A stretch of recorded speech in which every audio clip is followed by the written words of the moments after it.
In this question, two equations for the formation and decomposition for the compound A3B at a given temperature and pressure are given. The rate constant for the formation reaction is given as K1 and that of decomposition is given as K2. We have to identify the relationship between K1 and K2.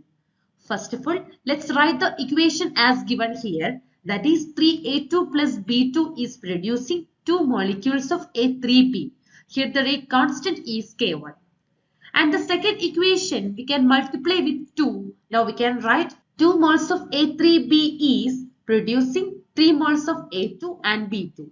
This is the reverse reaction for the first reaction. So we can write the rate constant K2 for the reaction will be the reverse of the first rate constant. So we can write the rate constant K2 for the reaction will be the reciprocal of the first rate constant. So it will be equal to 1 by K1.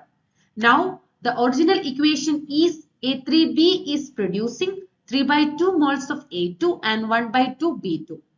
So we can write from this equation K2 will be equal to root of K dash. Here K dash is the rate constant for the second reaction, that is K2.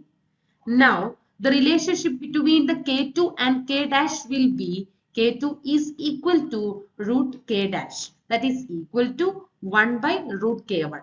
So from these options we can see option D is the correct answer.